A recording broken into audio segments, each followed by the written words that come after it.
Boa tarde a todos, sejam então todos bem-vindos a mais um episódio da nossa temporada Pesquisar é Preciso. Essa segunda temporada, então, nós estamos com a apresentação de projetos da nossa universidade, pelos nossos docentes, e uma novidade na segunda temporada é para os nossos alunos também estão apresentando um pouco das atividades que eles realizaram um pouco durante esse período de pandemia, durante também essa ausência desse período presencial na universidade. A nossa temática de hoje vai abordar alguns aspectos bem interessantes, entre elas o martírio e a profecias e santidade em memórias e documentos de Frei Tito de Alencar Lima. Quem hoje vai apresentar para a gente essa temática vai ser o professor Dr. João Marcos Figueiredo dos Assis. O professor João Marcos é sociólogo e arquivista pela Unirio, mestre em Memória Social e Documentos também pela Unirio, doutor em Ciências Sociais, com pós-doutorado em Antropologia Social. Atualmente, o professor Dr. Marcos é professor associado do Centro de Ciências Humanas, onde trabalha não só no curso de Arquivologia, mas também no mestrado em Gestão de Documentos e Arquivos. É pesquisador de alguns grupos de pesquisa e coordenador do laboratório Grupo de Pesquisa, Cultura Documental, Religião e Movimentos Sociais. Tem ampla experiência nas áreas de arquivologia e de sociologia, com ênfase principalmente em função social dos arquivos e sociologia da religião. João Marcos, eu queria muito agradecer, antes de mais nada, a tua disponibilidade e sempre contar com a sua participação aqui conosco. E vou pedir que depois que você faça a sua apresentação, eu queria também apresentar o nosso aluno, ex-aluno de iniciação científica, né, o aluno ainda que continua com o seu trabalho, o Saulo Antônio Dantas de Figueiredo, que vai apresentar um pouquinho também do que ele acabou apresentando no ano passado na jornada de iniciação científica, sendo agraciado com um prêmio de destaque. Mais uma vez, tanto o professor João Marcos quanto o Saulo, obrigado aí pela disponibilidade de contar conosco nessa segunda temporada. João Marcos, passa a palavra então para você e para a sua explanação. Obrigado, Anderson. Antes eu queria falar aqui da minha satisfação de estar aqui apresentando a pesquisa, né?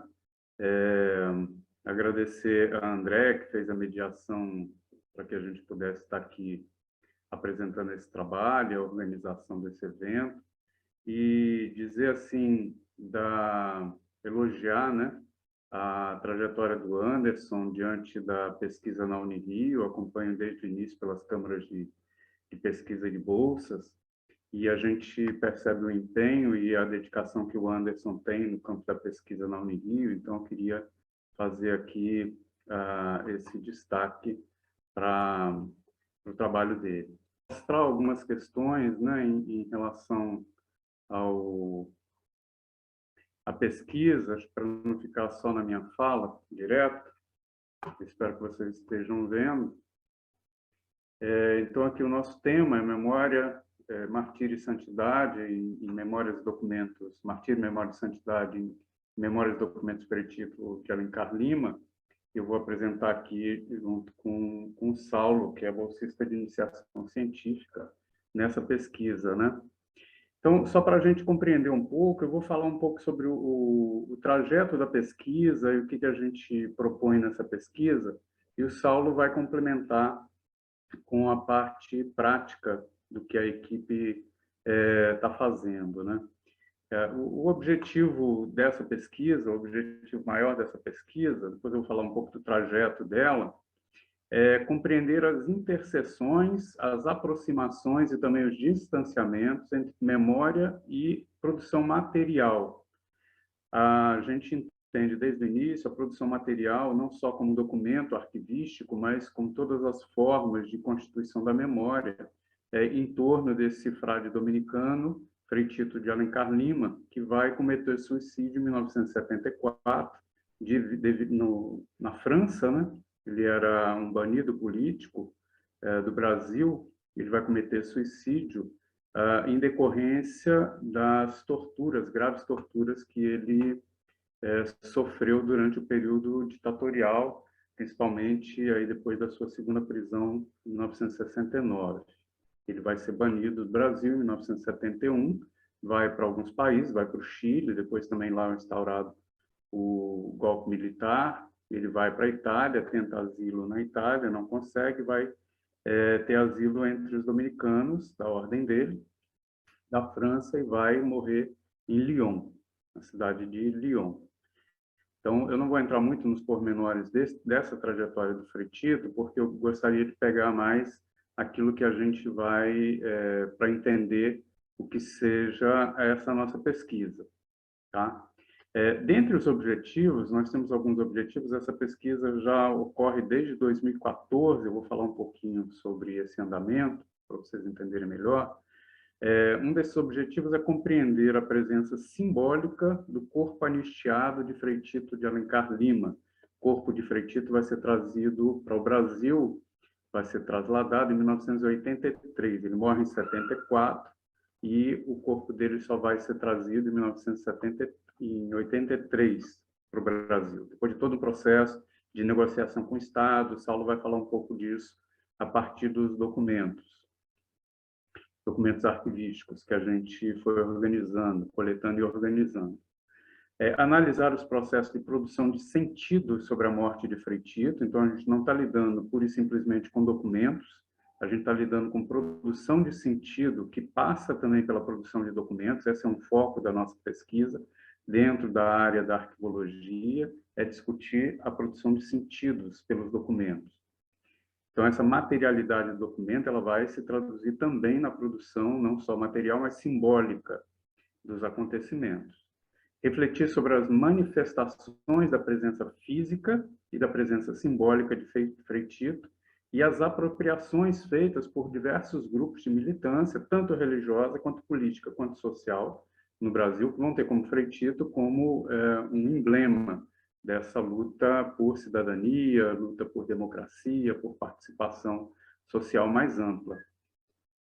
Refletir também sobre a dimensão política e memorialística da presença do corpo anistiado de Frei Tito em território nacional. Ampliar os conhecimentos sobre a constituição de memórias durante o processo repressivo contra Frei Tito e os demais religiosos, na resistência, principalmente, né, à ditadura civil e militar. A gente pode se perguntar, mas vamos discutir novamente ditadura militar? Sim, porque a gente entende em todo o trajeto de pesquisa o quão é necessário, cada vez mais, no Brasil de hoje, a gente discutir, descortinar e compreender essas forças repressivas que vão se alastrando aí por toda a sociedade brasileira e deixando marcas bastante significativas. Intensificar o entendimento sobre a solução teológica, isso é importante para a gente, que os bispos do Brasil e os dominicanos, né, alguns bispos, né, encontraram para o suicídio de um religioso. Esse, desde o momento que a gente inicia a pesquisa, ele é o ponto fundamental. É o suicídio de um religioso. Então, como compreender toda essa produção simbólica, teológica e sociológica sobre a morte de um religioso a partir das condições de tortura e de violação de direitos e da própria integridade física dessa pessoa. Para isso, né, para desenvolver esse trabalho, só a arquivologia, que é o curso no qual eu estou envolvido, e também o curso de Ciências Sociais da Unirio, também sou professor, faço parte do colegiado. Então, propomos para compreender a dinâmica de Frei Tito, que é uma dinâmica muito complexa, né? A gente aqui nessa fala não vai conseguir dar conta dessa complexidade. A gente entende que não dá para trabalhar somente com arquivologia. É preciso um diálogo interdisciplinar da arquivologia para a gente compreender a produção dos documentos, a organização deles, mas também um diálogo com a antropologia, também com a sociologia, para entender essa função social dos objetos de uma forma geral, né?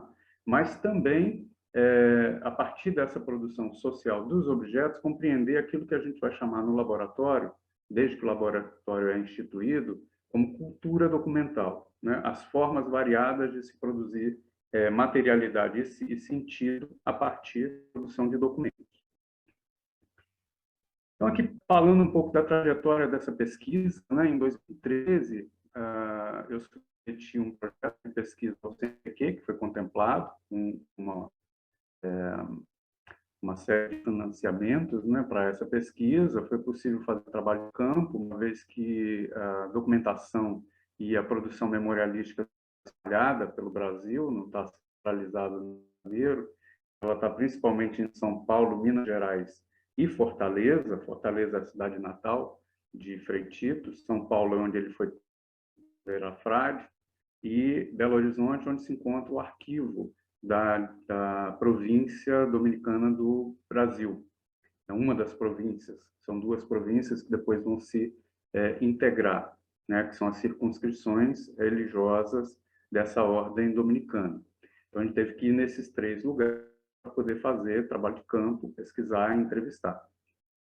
Em 2014, eu começo um estágio de pós-doutoramento em antropologia social. A professora Renata Menezes me supervisionou nesse estágio de pós-doutoramento no Museu Nacional, e a gente desenvolveu aí em conjunto uma produção de pesquisa no viés da antropologia. Em 2016, foi feita uma nova submissão, já tinha terminado esse projeto no Museu Nacional, e eu submeti novamente ao edital universal do CNPq, e fomos contemplados com essa pesquisa, com o novo financiamento de pesquisa. Então, essa trajetória de pesquisa, ela vem já de longa data, né? Acompanhando aí o trabalho de vários e várias bolsistas que integraram a nossa equipe e bolsista também nessa pesquisa.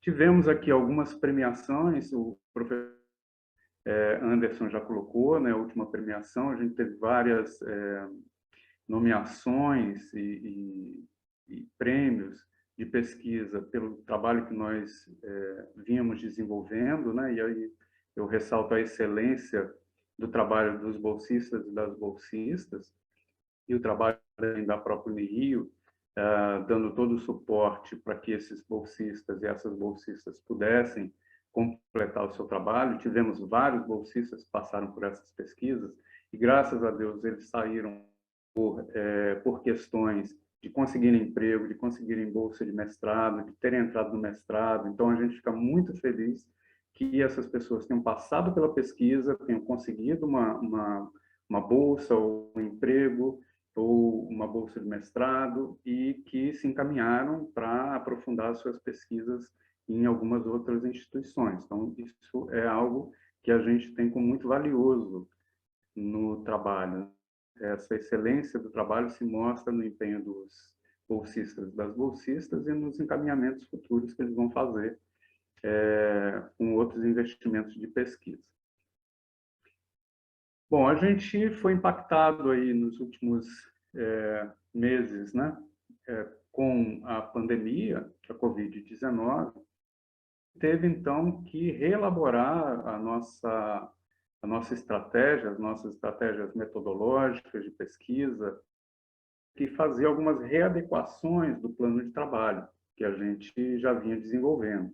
A gente tem uma etapa ainda não concluída, que era justamente retornar esses espaços de Belo Horizonte, de São Paulo e Fortaleza, para aprofundar as pesquisas, por exemplo, em jornais locais de Fortaleza, que vão dar notícia do retorno do corpo de Frei Tito, e a gente não conseguiu isso à distância, mas a gente foi impactado pela impossibilidade de locomoção, e a gente ainda não sabe se vai ter condição de completar essa etapa indo a esses lugares para continuar o trabalho de campo.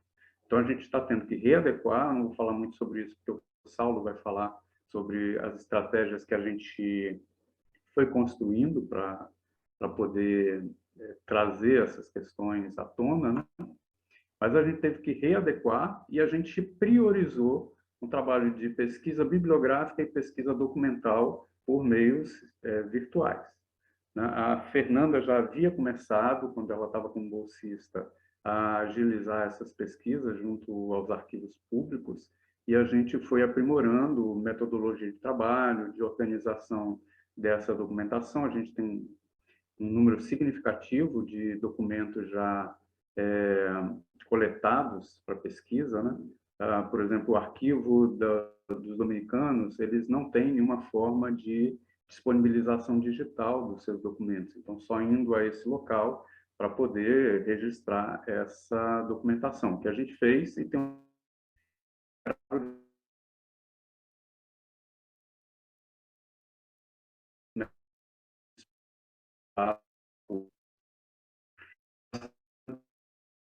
com a equipe de pesquisa, a gente sempre teve uma equipe de pesquisa lá esse trabalho com o Frei Tito, né, com bolsistas, voluntárias, vários e outros que integram. Nós temos uma pesquisadora de Fortaleza,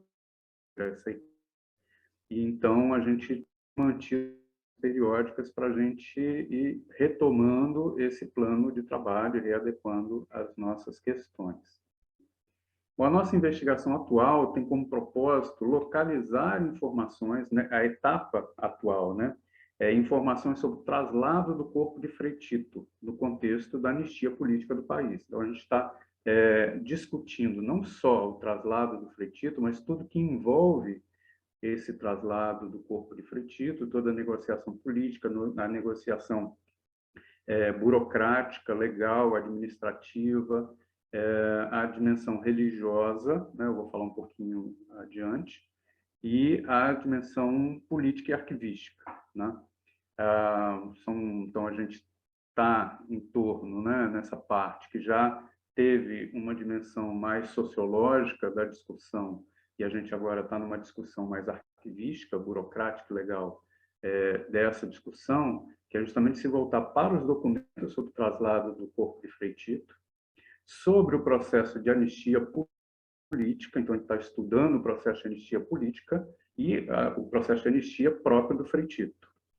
E a presença do corpo de Tito na luta política. Então, é a presença não só física do corpo de Tito. O Tito está sepultado em Fortaleza, no cemitério de São João Batista, e a gente, então, está trabalhando com essa presença também simbólica, né, do corpo de Tito na informação e na formação da luta política.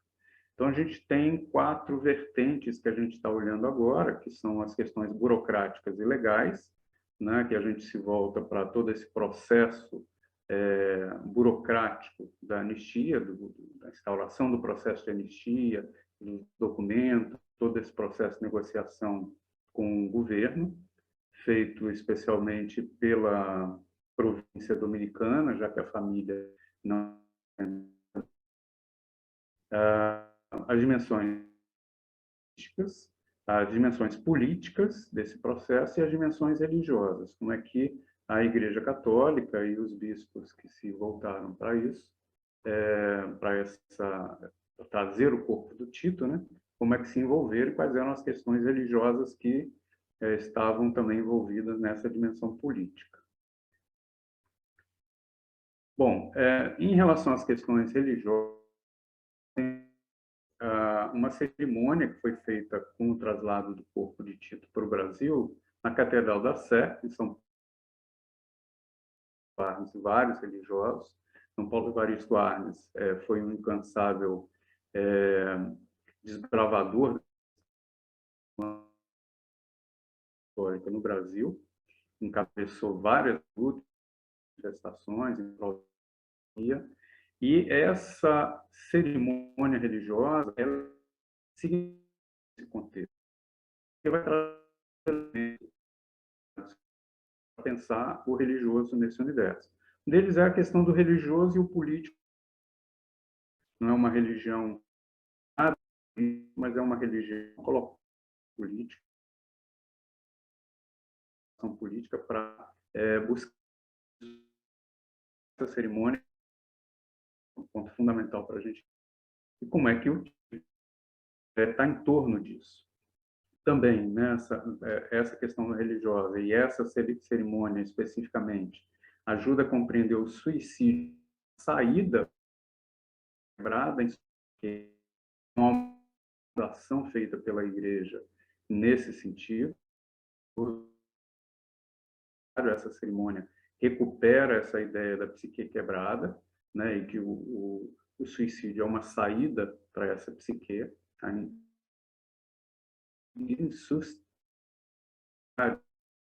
quebrada. Tito, aspas, né, dessa dimensão do fracasso, do pecado, da covardia, e a questão teológica traz para a gente, né, encabeçada nessa celebração, que é muito forte, si, como pessoa, mas de si também. Tu teve para matar os torturadores simbolicamente, fisicamente, com a sua morte. É insuportável aguentar toda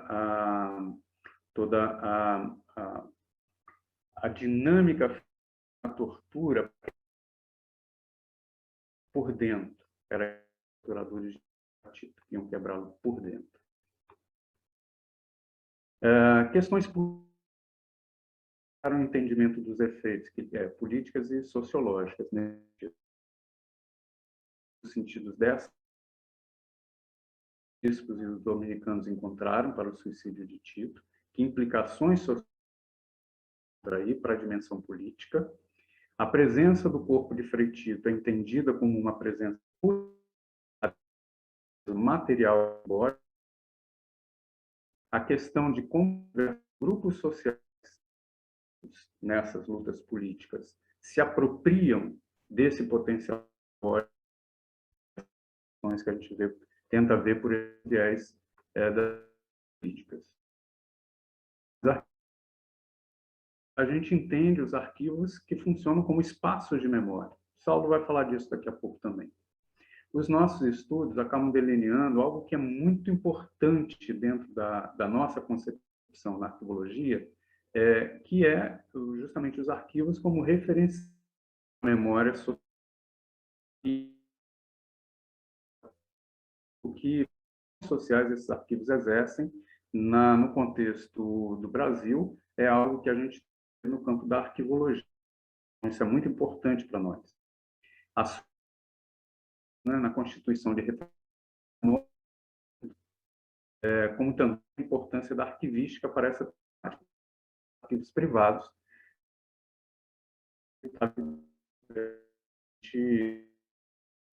fortemente.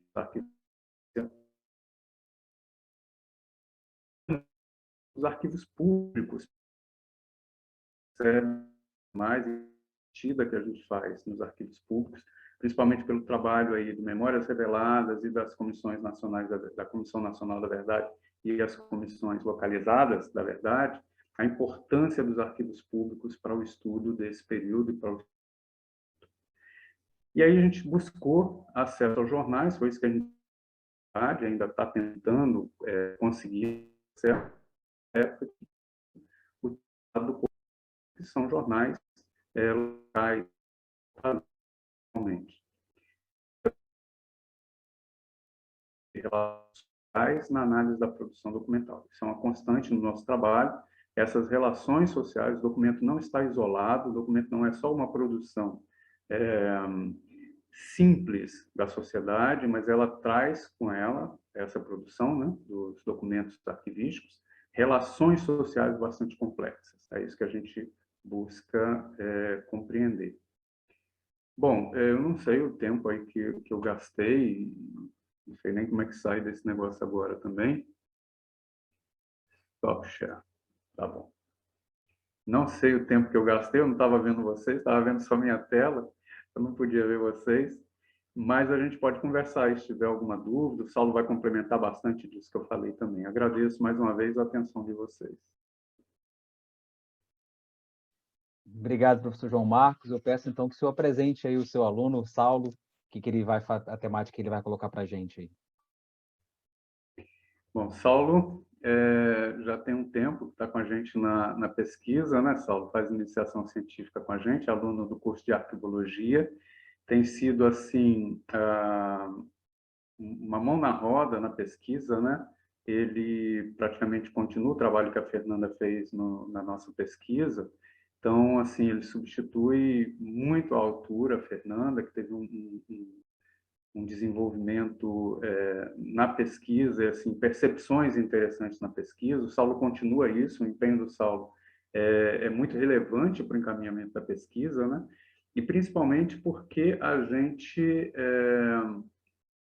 se encaminhou, depois de um investimento na dimensão sociológica, né, dos arquivos do Tito e dessa dimensão sociológica política, o Saulo retoma um trabalho que é essa dimensão arquivística, né? Voltar-se para os documentos, compreendendo o documento como produção social, não como unicamente produção material. Então, o Saulo vai apresentar esses encaminhamentos recentes da pesquisa, da equipe como um todo, o trabalho dele e o trabalho de outras pessoas envolvidas na equipe, com os resultados, né, e reordenamentos atuais da pesquisa. Tá? Obrigado, Saulo, pela presença aí. Eu que agradeço, João. Muito obrigado também pela oportunidade da pesquisa. É muito importante. Agrega muito no conhecimento e na prática também. Bom, deixa eu só tentar aqui charear a minha tela.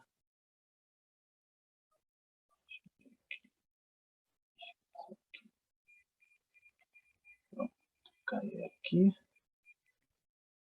Apresentação. Oi. Tá. Apareceu até lá, então ótimo. Bom, gente, como o João falou, é um trabalho que já tem bastante tempo, estudo do Frei Tito, de todo tipo de dimensão social, política, religiosa e documental. No caso, eu peguei a pesquisa já de cara para a pandemia. Isso foi uma grande teve uma grande importância, porque mudou bastante o tipo de trabalho, porque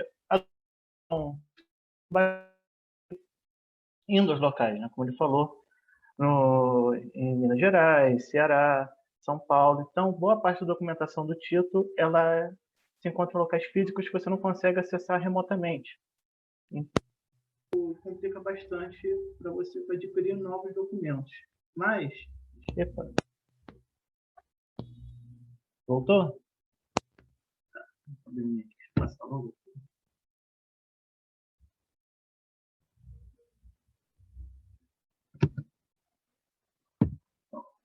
Então, isso aqui é a foto do arquivo, de um dos arquivos, né, que foi feita a pesquisa física, que eu tive acesso no Drive. Então, o que acontece é que, apesar de não ter mais acesso a tanta documentação, assim, não termos acesso aos locais devido à pandemia, muitos documentos já haviam sido reunidos, muita informação já havia sido reunida. Só que essa informação ela é muito vasta. Então, você vai ter documentos pessoais, você vai ter cartas, você vai ter fotos, você vai ter artigos, e a gente precisa organizar essas informações, a gente precisa compreender melhor essa documentação. Então, quando eu assumi a pesquisa, a gente pegou, primeiramente, eu peguei o ponto de analisar o contexto jurídico da época do translado e da anistia do Tito.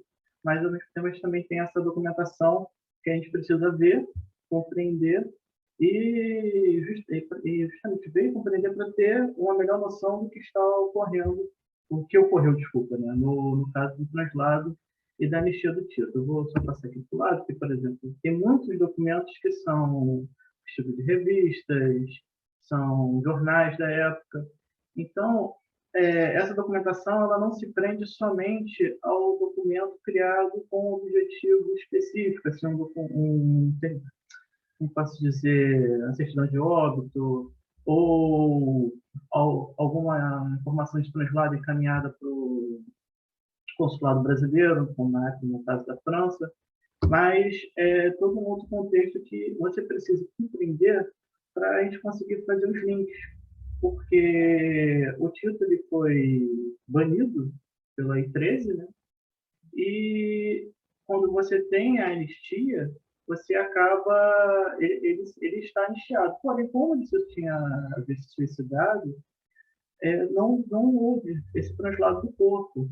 Mesmo, e como o processo de anistia foi aquela questão de que, mesmo tendo anistia, ainda havia muitas questões políticas ocorrendo, muitos atritos. Então, mesmo tendo anistia, você só vai ter eleições diretas para governadores anos depois, tipo, um pouco antes do corpo do título ter o translado.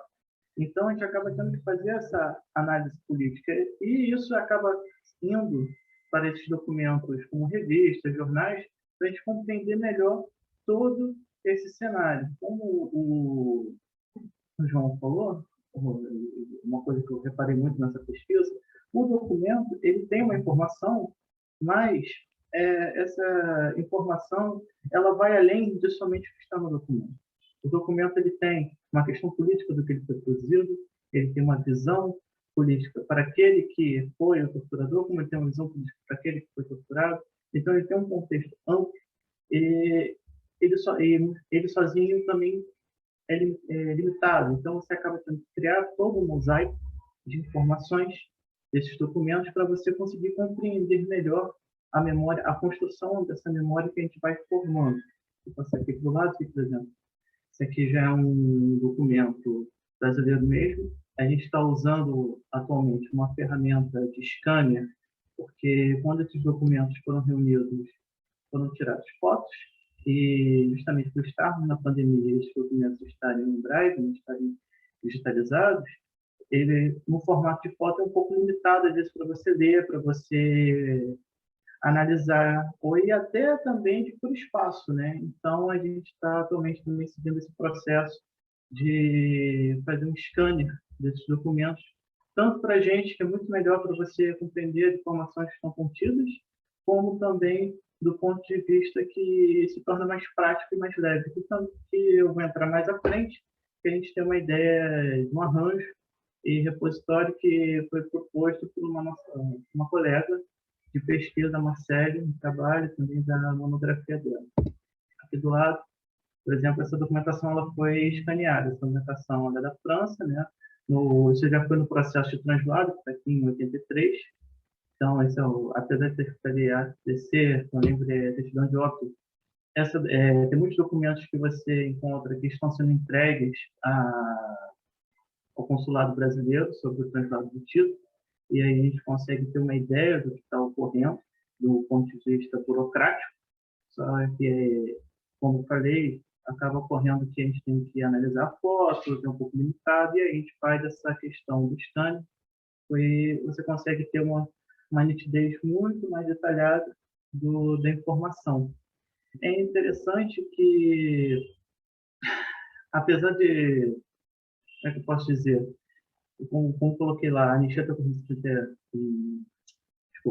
recorrido muito antes, em 83, só foi em 83 que ele retorna, quer dizer, a anistia ocorre em 79, ele tem esse serviço em 64, mas só em 83 ele retorna. Só que aí vem o ponto limitante da pesquisa atualmente, que a gente tem feito essa análise bibliográfica, mas também uma análise social de conteúdo de livros, do conteúdo de peças de teatro, analisando o contexto político, que é o quê? A gente tem meio que um espaço sem compreender do limite do documento para o acontecimento em si. E aí, nesse espaço que entra o nosso questionamento, mas a gente precisa de todo esse embasamento que o documento nos dá relacionado a isso. Esse foi peguei essa fotinha da internet, foi do AI13, porque foi nesse processo jurídico que o título foi banido. Ele não foi exilado, ele sofreu uma pena de banimento, que é infelizmente, uma medida muito pesada, e ele só teve a anistia dessa pena lá em 79. Então, infelizmente, quando se suicidou, ele não pôde retornar por ele próprio. Então, aí você cai nessa questão de que necessidades burocráticas você precisa fazer, quem tem interesse nisso, quais são as lutas relacionadas a isso, para trazer o corpo do título, fazer o traslado do corpo anistiado do título. E isso é um ponto muito importante. A gente faz esse estudo de legislação, esse estudo bibliográfico, justamente para compreender o cenário, mas a gente caiu como eu posso dizer, nesse espaçamento que é o quê? Nós temos uma visão do que ocorreu, mas ao mesmo tempo temos uma limitação no documento. Quer dizer, o documento ele tem a questão do que ele produziu, tem a visão política, social que ele está inserido ali, que está emanando do documento, mas ele tem um limite de informação contida ali. E aí que entra toda essa análise social, política, e inclusive tem de entrevista, né, de entender o contexto por outros meios fora do documento. Por isso que é uma pesquisa que tende a ser interdisciplinar, porque a arquivologia ela não consegue agrupar perfeitamente tudo isso. Você precisa fugir para outros, não, né? Integrar com outras áreas para você compreender melhor essa questão. Mas é aquilo, uma coisa que você percebe rapidamente na pesquisa é o documento ele não está limitado dentro de si. Ele está emanando muito mais. Isso é importante porque foi visto durante muito tempo que a documentação ela tende a ter só aquela informação necessária. Muitas pessoas tratam o documento se prendendo exatamente à informação contida nele. E quando você faz uma análise de memória, quando você quer reconstruir algo relacionado a alguma questão, os documentos são muito importantes. E eles saem, muitas vezes, do seu contexto de criação. Eles vão a outros contextos que estão ligados até ao porquê eles foram criados. Vou passar aqui. Então, como falei, a gente tem uma massa documental extensa que adquirimos durante a pesquisa, durante a questão de pandemia. E começamos a verificar o que tínhamos, ver. Só que é muita informação desorganizada que precisava ser ordenada. E a Marcele, ela propôs esse quadro de arranjo em cima das documentações reunidas e que ela fez um trabalho disso, e também pelo a questão de monografia dela, porque sobre desenvolvimento de um repositório, né, como eu coloco aqui, foi uma proposta de quadro de arranjo, que foi documental acumulado, trabalhando nessa pesquisa, os objetivos de dar acesso a material para terceiros, propõe a inserção desse material em trabalho de repositório livre, quer dizer, todos esses documentos, eles mostram um lado histórico, como o João falou, falar de novo do ditador, sim, do ditador, que é um assunto muito pertinente no tempo atual, e a nossa pesquisa, os documentos que nós reunimos, eles têm muita importância na visão do que ocorreu no enquadramento de memória dessas questões, que estão sendo colocadas em xeque atualmente. Então, por que não usar toda essa documentação acumulada, toda essa informação disponível, toda essa memória que emana, num repositório para que outros tenham acesso e compreendam melhor não só a história do Frei Tito, do que ocorreu com ele, como também o próprio contexto de tudo que ocorreu no Brasil, e inclusive está ocorrendo, e é necessário esse temático para dar continuidade a defender a nossa resistência contra uma visão que, infelizmente, vai em desencontro, não vai de encontro ao que os documentos emanam. Né? Os documentos eles são uma prova do que ocorreu de tortura, de ditadura, e, infelizmente, a gente acaba tendo que continuar nessa temática pertinente hoje em dia, porque muitas coisas estão sendo colocadas em xeque e eles são a prova disso. Então, esse repositório, essa ideia de repositório, eu considero muito importante, porque nós temos acesso a toda essa informação, mas outras pessoas não. E é importante dar a opção de acesso. O trabalho do arquivista é dar acesso, não é só fazer a gestão, também é dar acesso. Então, nós temos todo esse conhecimento acumulado. Hein? Muitas pessoas defendem coisas que elas não conhecem ou não têm embasamento, e isso é uma forma de embasamento do conhecimento. E com esse trabalho essa ideia de repositório, esse arranjo proposto pela Marcele foi muito importante para nós, porque a gente precisava de um norte em cima da documentação que nós possuímos. E isso conseguiu gerar esse norte, e a gente está conseguindo organizar essas informações, e aí entra junto esse trabalho de escaneamento para a gente poder compreender melhor o que está escrito. Às vezes, alguma informação que você leu, mas não conseguiu ver de forma adequada, justamente por ter sido uma foto mais limitada, a gente está conseguindo fazer isso e está deixando o nosso espaço mais leve e organizado, que é o ponto atual da pesquisa. A gente está fazendo essa análise da situação política, da legislação pertinente da época, mas, em conjunto, a gente também está fazendo a nossa organização do que a gente tem, visando não só construir essa memória do título, mostrar o que realmente ocorreu em vários âmbitos, mas também que essa informação possa ser passada para outras pessoas, para pessoas que nem estão ligadas ao meio acadêmico, que elas possam ter esse acesso, ter esse conhecimento. A foto da Nilde, né, irmã do Tito, professora Nilde. Eu não tive ainda o privilégio de uma entrevista com ela, mas essa entrevista já ocorreu e ela é muito pertinente, porque, como eu disse, muito boa parte da documentação ela acaba te limitando, ela te enriquece muito, mas ela te limita. Então, onde entra a entrevista? Teve essa discussão para fazer um traslado, mas como é que estava a situação? Como é que foi essa negociação? E aí entram essas questões que saem do documento e entram em outras áreas. Por isso, a gente vai fazer uma nova entrevista com ela, voltado mais a essa questão do translado do corpo, voltado a entender todo esse processo, mas, ao mesmo tempo, como são muitas questões que a gente levanta, fazendo essa análise documental, nós, no caso, fizemos todo um embasamento em cima disso. Nós tivemos reuniões discutindo trabalhos relacionados, documentações relacionadas ao título, para a gente saber. Inclusive, a gente viu como é que já foi a entrevista anterior, justamente para a gente ter noção o que nós já temos de informação, o que nós podemos ter de informação, o que perguntar, porque o mais importante numa entrevista é ter esse norte e não se perder. Eu acho que isso é o mais importante. Bom, o que eu posso concluir no meio disso tudo? O que eu posso concluir é que o Tito, a história do Tito, ela, apesar de bater numa tecla que muitos questionam, que nós continuamos batendo, ela mostra questões novas, principalmente se você vê envolvimento da Igreja Católica, envolvimentos sociais, vai dando mais esclarecimentos, vai nos dando mais munição de defesa sobre certas teses.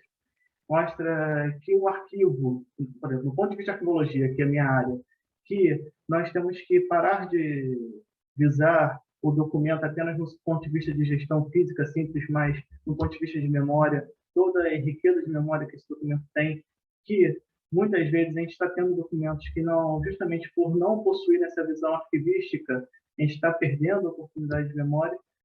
Então, compreender que o documento emana essa informação. E é necessário isso porque nós somos tanto uma ferramenta de gerir essa informação corretamente, mas de passar essa informação. E ela não se limita somente à nossa área, nós temos a necessidade de conversar com outras áreas para compreender melhor isso.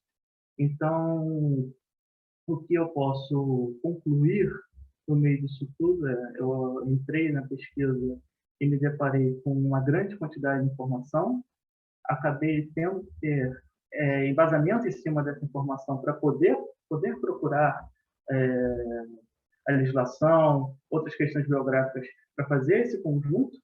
E aí, fazendo esse conjunto, percebo que o documento ele emana algo a mais do que somente o que está escrito, porque você pode ter um documento oficial que emana uma situação X, mas ele interage com uma carta que não tem nada de oficial e tem muita importância na compreensão desse documento. Então, onde eu quero chegar com isso?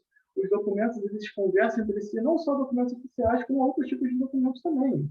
Você vai ter documentos pessoais que vão conversar com documentos oficiais e, em conjunto com isso, você vai precisar compreender o jornal, as ações sociais e entrevistas com pessoas que seguiram esse propósito. Então, o que eu percebo na pesquisa, que eu vejo a grande importância do entendimento é compreendermos que a documentação ela tem muito mais a nos oferecer do que somente o que está escrito na compreensão geral sobre um tema, não só sobre o título, como muitos outros, mas que nosso papel é compreender isso, organizar isso e dar acesso a isso. Que eu acho que a grande finalização disso tudo é o acesso que podemos proporcionar com essa informação, porque nós temos o contato direto, mas muitas pessoas não têm. Então, é importante dar esse acesso justamente no cenário, ainda mais no cenário político atual, para mostrar a verdadeira história, a visão de memória do nosso país, a verdadeira história que ocorreu, a memória, o devido enquadramento de memória no nosso país. Eu acho que é isso, não sei se me enrolei muito. Obrigado, gente. É basicamente isso. A pesquisa continua, a gente está nesse trabalho de organizar a nossa massa documental, como falei, ela é muito extensa, e não adianta ser feito de uma forma breve, a gente tem que fazer de forma lenta, podendo linkar um documento ao outro.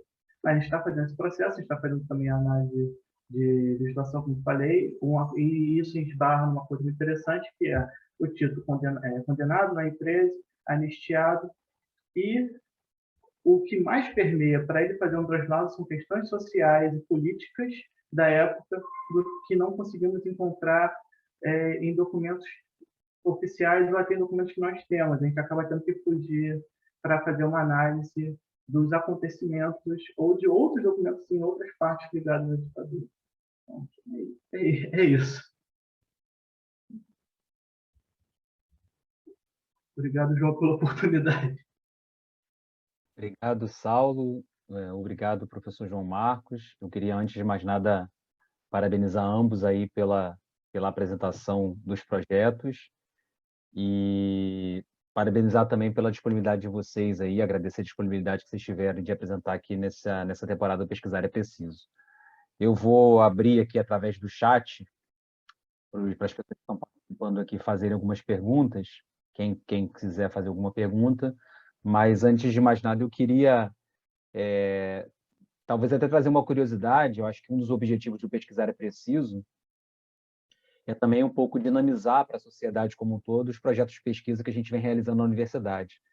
E muitas das vezes as pessoas que acabam assistindo não são nem da área, né, que são da área que estão apresentando, e isso traz uma certa curiosidade. Então, eu teria duas perguntas, duas para o João Marcos e duas para o Saulo. João Marcos, eu queria primeiro, assim, duas curiosidades que eu tive, eu te ouvindo falar. A primeira delas é por que Frei Tito, né? Acho que é muito interessante conhecer um pouco do coordenador do projeto, quando ele escolhe uma linha, né? E essa linha, como você colocou na tua apresentação, uma linha muito ampla. Então, o que te levou a buscar essa temática do Frei Tito? E segundo, como é que se dá esse processo de construção desse acervo, né? O Saulo mostrou algumas fotos ali. Talvez quem não seja da área de arqueologia, que não pesquisa tanto, como é que dá esse processo? O quão difícil é conseguir esses documentos? Depois a responsabilidade que você tem, muitas das vezes, está com esses documentos na mão. Eu queria que você explicasse um pouquinho, para quem não conhece muito dessa área, esse processo. E para o Saulo, depois do João Marcos, eu teria duas perguntas para você no seguinte sentido. Primeiro, eu queria que você falasse um pouquinho como é que a iniciação científica ela pode contribuir para a tua formação de arquivista, né, que você vai ser. Né? Como é que isso se traduz nesse processo? E segundo, do teu projeto, como é que você acha que os conhecimentos que você adquiriu, que você teve de resultado, pode contribuir para a sociedade hoje? A gente tem sido muito cobrado que os nossos projetos, nossos resultados tragam alguma reflexão, tragam algum resultado para mudar a sociedade. Como é que você acha que seu trabalho encaixa nisso? João, te passar a palavra primeiro. Obrigado, Anderson, aí pelas questões. Eu até tinha pensado no início, né, na elaboração, de falar um pouco sobre isso, né? Eu, praticamente na minha vida acadêmica toda, desde a graduação em arqueologia, depois passei pela graduação em sociologia, eu trabalho com religião e movimentos sociais, né, pelo viés da produção documental. Desde a minha monografia de fim de curso, lá no curso de arqueologia, final dos anos 80, eu fiz sobre uma intervenção em uma favela aqui do Rio de Janeiro, a partir da presença de algumas irmãs. Então, isso sempre me interessou, porque elas construíram um centro de documentação no meio da favela, que era para acolher, né, crianças para estudar e tal, reforço e tal. Então, isso sempre me interessou, passou pelo meu mestrado, pelo meu doutorado, e na época, agora, não sei como está, mas de 5 em 5 anos se fazia uma celebração e uma discussão sobre a presença do Frei Tito, sobre todo o trajeto do Frei Tito, né? Os dominicanos promoviam isso. Em 2014 foi uma grande celebração e um grande seminário sobre a Revolução Brasileira proporcionada pelo trajeto do Frei Tito. Então, eu vi nisso uma possibilidade de continuar pesquisando o viés da religião junto com os movimentos sociais e com os movimentos políticos. E o Frei Tito, eu já tinha conhecimento, já tinha contato com o Frei Tito, principalmente a partir de um ex-dominicano que também foi preso junto com o Frei Tito, o Ivo Lesbopin, que foi professor da UFRJ também, já tive contato de outros trabalhos com ele, fora da própria universidade, e nisso eu vi congregar uma discussão muito interessante sobre a presença do Tito, né? E o que interessava era justamente pensar as inúmeras produções, que eu comecei a me interessar pelo Tito, né? A aprofundar mais, e eu vi o quanto que se produzia de memória sobre o Tito, desde nome de escola em Fortaleza, nome de praça, de rua, todo esse referencial simbólico. Então, a minha intenção era entender um pouco sobre esse aparato de construção de memória e o que significava essa presença simbólica do Tito no meio político e social. Então, eu me deparei aí em 2014, comecei a procurar, 2013, para fazer o projeto, né? Eu já comecei a procurar essa produção de memória do Tito, e o que eu pude perceber, assim, como professor de arqueologia, né, é que o arquivo era uma dessas partes da construção de memória, mas não era a única. Então, isso me interessou muito, para ver como é que o arquivo poderia dialogar com a produção do Tito, né, a produção de memória do Tito.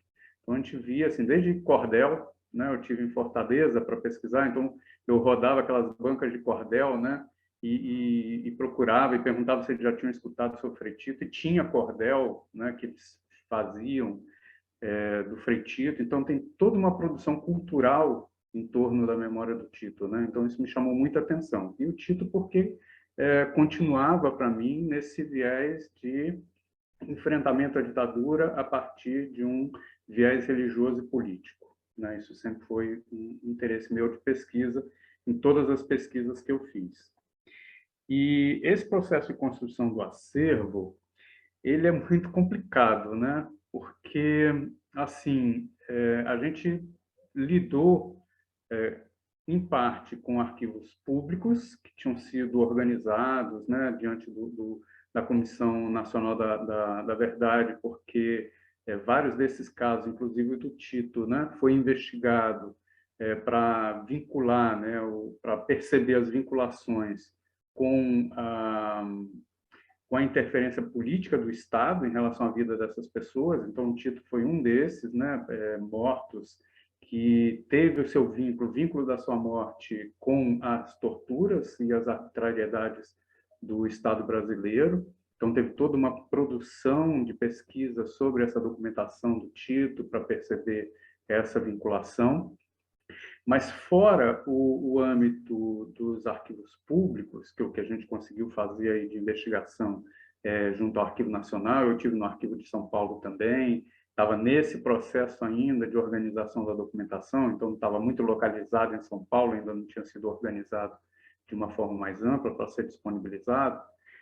E a gente teve que lidar com uma documentação privada, que é a documentação privada da província dos dominicanos, né? E essa tem uma outra, assim, outra dinâmica, né? É privada, então não tem obrigatoriedade dessa disponibilização, de digitalizar esses documentos, né? Então tive que ir lá a campo, foi assim no finalzinho da primeira etapa da pesquisa. Era um arquivo muito distante do centro da cidade de Belo Horizonte, era uma locomoção muito difícil. O arquivo ficava aberto poucas horas do dia, então quando eu chegava eu tinha que correr para poder coletar esse material, e a gente foi coletando. O que eu consegui fazer nesse período foi coletar isso. A ideia agora era voltar, se a gente conseguir, né, por causa da pandemia, dialogar esses documentos com os responsáveis pelo arquivo, para ver que diálogos a gente pode ter aí, porque lá estava só colocado nas pastas, uma organização muito simplificada. Aí isso causa para a gente um problema, porque não está organizado de uma forma que a gente consiga ver, visualizar esse trajeto que o Saulo estava falando. Então, por exemplo, você tem uma carta recebida, então está numa pasta. cartas expedidas, mas você não fazer esse vínculo, né? Você não tem um trajeto, essa carta enviada, carta recebida, né? Então você fica só com metade das coisas, tem que fazer um pouco de trabalho de investigação nesse sentido. É algo muito complexo aí, mas a excelência assim dos bolsistas ajuda bastante a gente a ir desenvolvendo isso. É isso. Pode ir, Saulo. Tudo bem. Só uma pergunta. No caso, o primeiro seria no ponto de vista desse trabalho de iniciação científica vinculado à minha formação. O segundo seria, eu me perdi um pouco, seria o quê? O Como é que todo? você acha que essa sua temática contribui assim para a sociedade, dos resultados que você teve? No meu caso, a arqueologia ela tem a magia de você aprender uma coisa e ter na prática completamente o impacto da prática, e a teoria é muito, muito tensa. Eu trabalhei em um estágio ano passado relacionado à gestão documental. Então, a gente basicamente só fazia aquela coisa básica que muita gente acha que o arquivista faz. A gente só fazia classificação, classificação, classificação, e ali tinha muita informação contida nos documentos como eu estava em uma área privada, eu não tinha poder nenhum sobre aquilo. Basicamente, você deixa aquilo passar, você se prende somente ao que é considerado importante, que, infelizmente, para muitas pessoas atualmente quanto tempo eu posso descartar isso? Basicamente, é o que me deparo. Então, quando eu entrei na pesquisa do João, você se depara com um outro lado, que é o quê? O arquivo, ele emana história, mas eu já percebia isso em vários documentos. Várias vezes eu estava fazendo gestão, estava fazendo classificação, e você se deparava com um documento repleto de questões sociais, políticas, até de assuntos pessoais, e aquilo ali poderia ser muito importante na construção de algum tipo de memória, mas acabava sendo descartado. Então, como aluno de arqueologia, eu vejo que nós temos a necessidade de compreender o que emana além dos documentos, justamente porque nós estamos numa realidade em que a grande preocupação da área privada e também da área pública é o descarte desses documentos, e não a valorização da informação contida neles.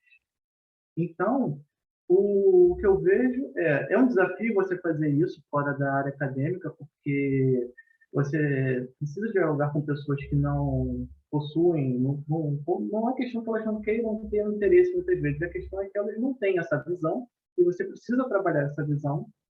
E só que para você trabalhar essa visão, você precisa ter um embasamento prévio, e isso eu acho que foi muito importante na pesquisa do João, porque me ajudou a enxergar os arquivos de forma não só lógica, e foi basicamente que eu mais tive contato na questão dos documentos.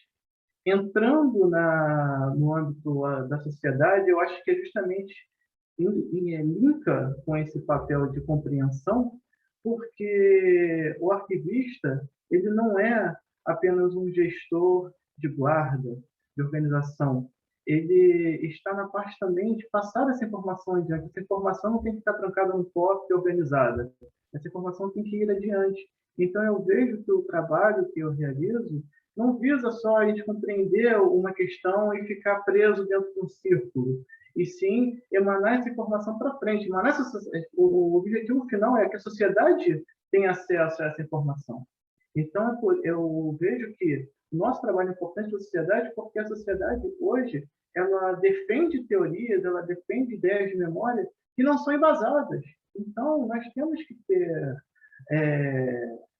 o trabalho de passar essa informação, de mostrar essa informação para as pessoas como um trabalho social. Então, basicamente, o que a gente produz é visando, no final, alimentar a sociedade com essa cultura, com essa informação, com essa memória. Mas uma pergunta aqui, na verdade, tanto o professor Eliomar quanto o professor Alexandre falaram muito dessa questão dos cordéis aí que o João Marcos destacou, né? João Marcos, queria que você, de repente, destacasse um pouco aí. O Alexandre até pergunta se você transcreveu isso no seu trabalho. Fala um pouco sobre isso. Então, agradeço os comentários do Eliomar e do Alexandre, do Fernando também. É muito bom, assim, né, que o trabalho da gente tem uma repercussão, né? e que não fique restrito a uma área, né? A área exclusiva da arquivologia, né? Até porque, assim, a minha supervisora do lado pós-doutorado, a Renata, ela me dizia: João Marcos, o tema do Frei Tito é um tema para a vida toda, porque ele vai puxando reflexões sobre o Brasil e sobre... E essa questão do contato com a dimensão cultural, que eu vi muito forte em Fortaleza. Aliás, o povo de Fortaleza, o povo cearense, eles têm a cultura assim impregnada, né? No cordel, na contação de histórias. A gente tem toda uma filmagem e fotografias de vários quadros de uma peça teatral sobre Frei Tito, né? Que são três elementos só. É um arquivo no meio, um móvel daquele, né, de arquivo com as suas gavetas, o Tito e a Nildes, né? É um diálogo entre eles e o arquivo faz parte desse diálogo, porque o arquivo vai se mudando em prisão, né, em cela, então retiram todas as gavetas e o Tito está preso ali no arquivo, né, e tem uma dimensão simbólica muito grande também. Então essa questão da cultura, ela foi muito importante perceber como é que o Tito ele é capturado por uma rede de produção cultural, e isso faz com que ele se popularize nesse sentido, né? A trajetória dele não fique só entre religiosos e entre intelectuais, mas as pessoas compreendem a trajetória do Tito. O cordel, eu não sei se eu anexei ao meu relatório de pesquisa, relatório da supervisão de pós-doutorado.